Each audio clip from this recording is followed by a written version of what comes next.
Labour and industrial law by देसी LLB।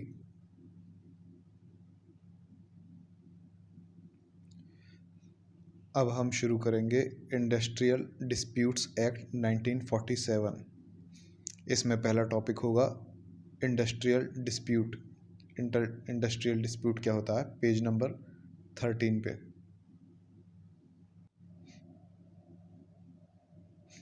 Industrial dispute ये क्या होता है, पहले देखेंगे इसकी डेफिनेशन। तो डेफिनेशन दी हुई है इंडस्ट्रियल डिस्प्यूट्स एक्ट 1947 के सेक्शन 2K में। ओके, तो इंडस्ट्रियल डिस्प्यूट क्या होता है, एनी डिस्प्यूट और डिफरेंस, कोई भी डिस्प्यूट, विवाद या डिफरेंस, मतभेद बिटवीन एम्प्लॉयर्स एंड वर्कमैन, जो एम्प्लॉयर हैं, ओनर वगैरह हैं, मैनेजमेंट, और वर्कमैन जो कि वर्कर वगैरह हैं, एम्प्लॉय हैं, उनके बीच में, या फिर एम्प्लॉयर्स एंड एम्प्लॉयर्स के आपस के बीच में, या फिर वर्कमैन एंड वर्कर्स के आपस में कोई डिस्प्यूट या डिफरेंस हो। ये डिस्प्यूट या डिफरेंस जो होना चाहिए, it should be connected with, ये किससे रिलेटेड होना चाहिए, एम्प्लॉयमेंट और नॉन एम्प्लॉयमेंट। ओके, ये रोज़गार या बेरोज़गारी से रिलेटेड होना चाहिए, या फिर टर्म्स ऑफ एम्प्लॉयमेंट, एम्प्लॉयमेंट के क्या नियम हैं, क्या रूल्स हैं, या फिर conditions of labour of any person, किसी पर्सन की लेबर है उसकी क्या कंडीशंस हैं, रिक्वायरमेंट्स हैं, इससे रिलेटेड होना चाहिए। तो ये डिस्प्यूट इन लोगों के बीच में होना चाहिए और इन टर्म्स से कनेक्टेड होना चाहिए।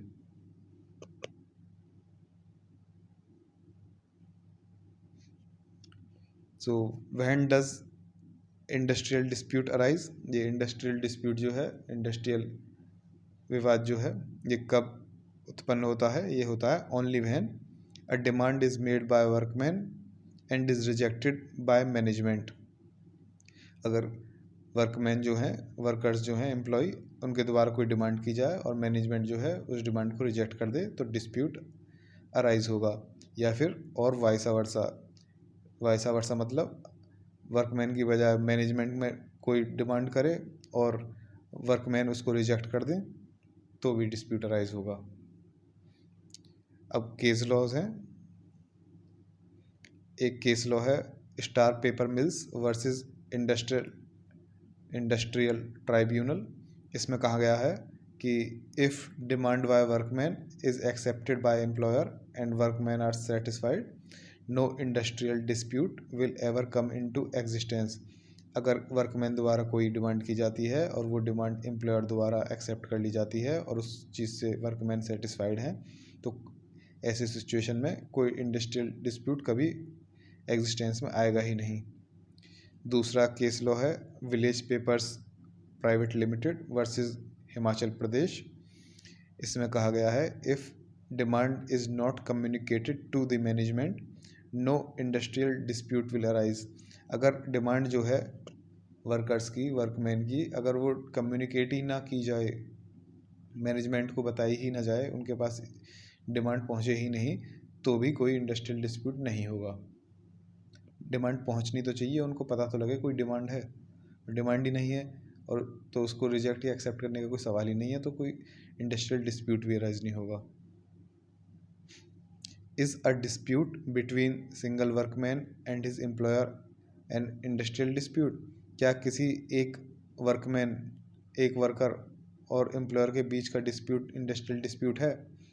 ऐसा है, सेक्शन 2A जब तक इंसर्ट नहीं किया गया था एक्ट 35 ऑफ 1965 के थ्रू, तब तक एक सिंगल वर्कमैन और उसके एम्प्लॉयर के बीच का डिस्प्यूट इंडस्ट्रियल डिस्प्यूट नहीं था। ठीक है, तब तक केवल कोई भी इंडस्ट्रियल डिस्प्यूट होने के लिए, किसी भी डिस्प्यूट को इंडस्ट्रियल डिस्प्यूट होने के लिए उस डिस्प्यूट को अफेक्ट करना चाहिए था interest of workman as a class. Workman को एक एज अ क्लास लेके उस क्लास के इंटरेस्ट को अफेक्ट करना चाहिए था। ये बात कही गई थी newspapers limited versus industrial tribunal UP, Uttar Pradesh वाले केस में। या फिर dispute taken up by trade union and demand by workman for redress. उस डिस्प्यूट को अगर ट्रेड यूनियन ले लेता और वर्कमैन द्वारा डिमांड होती उसका समाधान करने की, तो वो इंडस्ट्रियल डिस्प्यूट होता। ये बात कही गई थी Indian oxygen limited versus workman में। या फिर उस डिस्प्यूट को सपोर्ट होना चाहिए था सब्सटेंशियल नंबर ऑफ एम्प्लॉयज़, काफ़ी सब्सटेंशियल नंबर, एक ठीक ठाक नंबर होते एम्प्लॉयज़ के, उनके द्वारा उस डिस्प्यूट को सपोर्ट करना ज़रूरी था, तभी वो इंडस्ट्रियल डिस्प्यूट होता। यह बात कही गई थी CP transport service versus R Gopal Patwardhan में। लेकिन after section 2A was inserted, then an individual dispute also became an industrial dispute if it comply with requirements of section 2A। अगर कोई इंडिविजुअल डिस्प्यूट है, कोई डिस्प्यूट जो सिंगल वर्कमैन और employer के बीच में है, अगर वो डिस्प्यूट सेक्शन 2A की रिक्वायरमेंट्स को पूरा करता है तो वो डिस्प्यूट भी इंडस्ट्रियल डिस्प्यूट कहलाएगा। Is dispute between dismissed employee and his employer an industrial dispute? अगर कोई एम्प्लॉय डिसमिस कर दिया गया है तो उसके बीच का और एम्प्लॉयर के बीच का डिस्प्यूट इंडस्ट्रियल डिस्प्यूट होगा।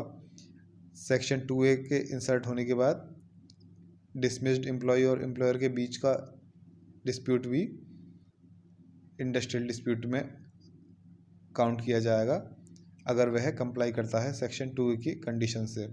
यह बात कही गई थी chemical and fibres of India limited versus dB भेर, इस वाले केस में। When individual dispute become industrial dispute, तो अब सेक्शन 2A भी हमने देख लिया कि सेक्शन 2A की अगर कोई इंडिविजुअल डिस्प्यूट सेक्शन 2A की रिक्वायरमेंट्स को पूरा करता है तो वह भी इंडस्ट्रियल डिस्प्यूट कहलाएगा। तो किस किस कंडीशन में इंडिविजुअल डिस्प्यूट इंडस्ट्रियल डिस्प्यूट कहलाएंगे? अगर वह डिस्प्यूट ट्रेड यूनियन द्वारा ले लिया गया है, उसके द्वारा स्पॉन्सर्ड हो गया है, तब वह इंडिविजुअल डिस्प्यूट इंडस्ट्रियल डिस्प्यूट कहलाएगा।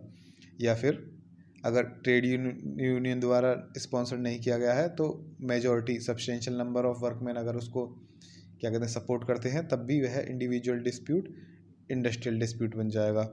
या फिर अगर वह इंडिविजुअल डिस्प्यूट सेक्शन 2A के कंडीशंस को कंप्लाई करे, फॉलो करे, तब भी वह इंडिविजुअल डिस्प्यूट इंडस्ट्रियल डिस्प्यूट कहलाएगा। तो यह हो गया हमारा इंडस्ट्रियल डिस्प्यूट। पहले देखी थी हमने डेफिनेशन में देखा था कोई भी डिस्प्यूट या डिफरेंस किन लोगों के बीच में, employee workman, employer employer, workman workman, जो ये डिफरेंस या डिस्प्यूट किस चीज़ से कनेक्टेड हो, एम्प्लॉयमेंट, नॉन एम्प्लॉयमेंट, या फिर टर्म्स ऑफ एम्प्लॉयमेंट, या फिर conditions of labour of any person. Okay, ये तो थी डेफिनेशन। फिर क्वेश्चन था कि इंडस्ट्रियल डिस्प्यूट अराइज कब होता है? जब डिमांड की जाती है वर्कमैन द्वारा और रिजेक्ट की जाती है मैनेजमेंट द्वारा, या फिर इसका उल्टा, डिमांड की जाती है मैनेजमेंट द्वारा और रिजेक्ट की जाती है वर्कमैन द्वारा, तब इंडस्ट्रियल डिस्प्यूट अराइज होता है।